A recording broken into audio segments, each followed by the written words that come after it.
Έχουμε την χαρά να φιλοξενούμε ένα από τα πρόσωπα που συζητήθηκαν αρκετά το τελευταίο χρονικό διάστημα αναφορικά με τις υποψηφιότητες για την Ευρωβουλή και δεν είναι άλλος από τον Κρήτονα Αρσένη. Είναι υποψήφιος ευρωβουλευτής με τον ΣΥΡΙΖΑ.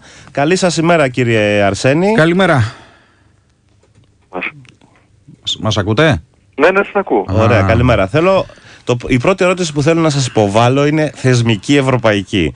Δηλαδή, πώς θα φύγετε από την Ευρωπαϊκή Σοσιαλιστική Ομάδα στην οποία ανήκατε να πάτε στην ομάδα των αριστερών? Όπως καταλαβαίνετε, έτσι και αλλιώς το Ευρωπαϊκό Κοινοβούλιο έχει ολοκληρώσει τη θητεία του, δεν υπάρχουν στην πράξη ομάδες.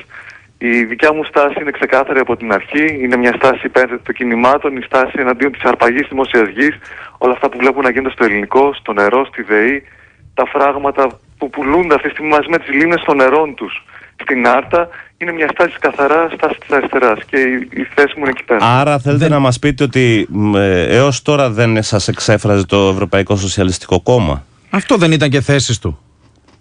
Μπορώ να σας πω ότι αν κάποιον δεν εξέφραζε επίσης το Ευρωπαϊκό Σοσιαλιστικό Κόμμα, δεν είναι καν το ΠΑΣΟΚ. Όπως ξέρετε, ακόμα και το Σοσιαλιστικό Κόμμα έχει θέσει ενάντια της ιδιωτικοποίησης του νερού, κάτι που το ΠΑΣΟΚ δεν τόλμησε να πάρει. Το ΠΑΣΟΚ του Παπανδρέου ή του Βενιζέλου?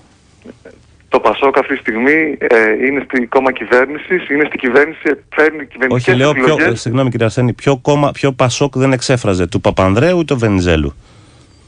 Αυτή τη στιγμή υπάρχει όχι αυτή ένα τη στιγμή, ναι, όχι για σας λέω, εννοώ ότι όταν ήταν ο Παπανδρέου εξέφραζε αυτές τις θέσεις και τώρα δεν τις εκφράζει, διότι ο πρώτος γύρος ιδιωτικοποιήσεων επί κυβέρνηση Παπανδρέου ξεκινήσαν οι συζητήσεις. Όπως γνωρίζετε πολύ καλά, το 2009 η θέση του ΠΑΣΟΚ ήταν ενάντια της ιδιωτικοποίησης.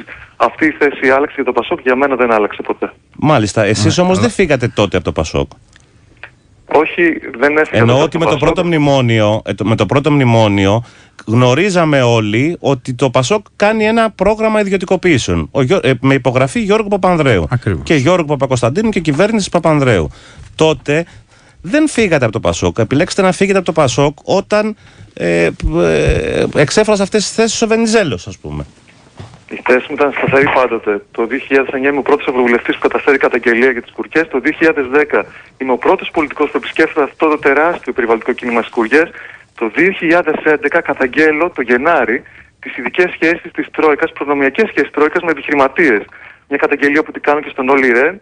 Δεν μου δίνει Όλι Ρεν τη λίστα επαφών της Τρόικας με επιχειρηματίες και έχω κάνει καταγγελία και στον Ευρωπαίο διαμεσολαβητή. Συμφωνώ με αυτά τα προσυπογράφω που λέτε. Τα προσυπογράφω αυτά που λέτε. Άλλο πράγμα όμως σας ρωτάω.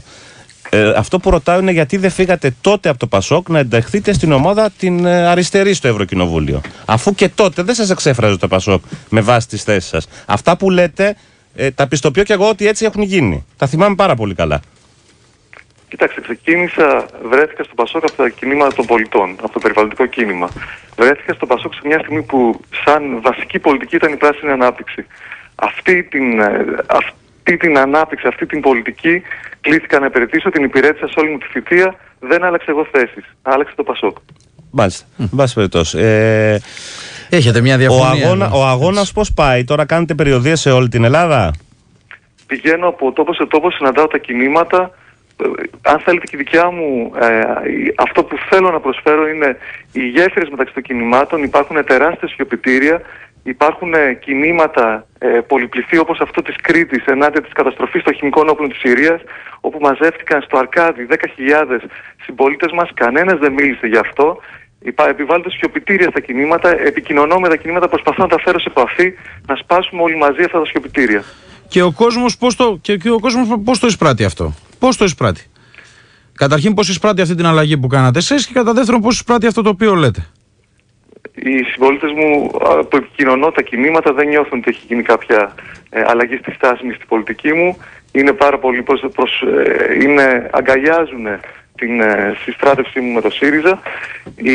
Το πρόβλημα το μεγάλο είναι ότι υπάρχουν πάρα πολλοί πολίτες μας που αγωνίζονται στη Θεσσαλονίκη ενάντια στην ιδιωτικοποίηση του νερού και έχουμε το δημοψήφισμα τώρα στις 18 Μαΐου, ένα δημοψήφισμα των πολιτών.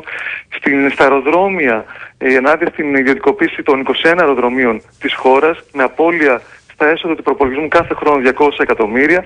Στα λιμάνια, όσον αφορά τη ΔΕΗ, τοπικά κινήματα τα οποία ακόμα δυστυχώς δεν είναι σε επαφή το ένα με το άλλο. Η δικιά μου προσπάθεια είναι ακριβώς αυτή, η αλληλοβοήθεια, η αλληλοσυνεννόηση των κινημάτων. Αν υπάρξει ενημέρωση από τα κινήματα, νομίζω ότι κανένα σιωπητήριο δεν μπορεί να του επιβληθεί. Αυτός είναι ο δικός μου αγώνας. Η διασύνδεση των κινημάτων. Όχι καπελώνοντας, απλά πάω και προσφέρω. Στην πράξη συζητάμε και βρίσκουμε λύσεις μαζί, άλλο ενημερωνόμαστε. Ναι. Και έτσι κι αλλιώς από την εποχή που ζούμε δεν μπορεί να υπάρξει σιωπητήριο σε τίποτα, όπως πολύ καλά γνωρίζετε, γιατί είστε και πολίτης του κόσμου. Το πρόταγμα για τις ευρωεκλογές ποιο είναι, κύριε Αρσένη, για το ΣΥΡΙΖΑ?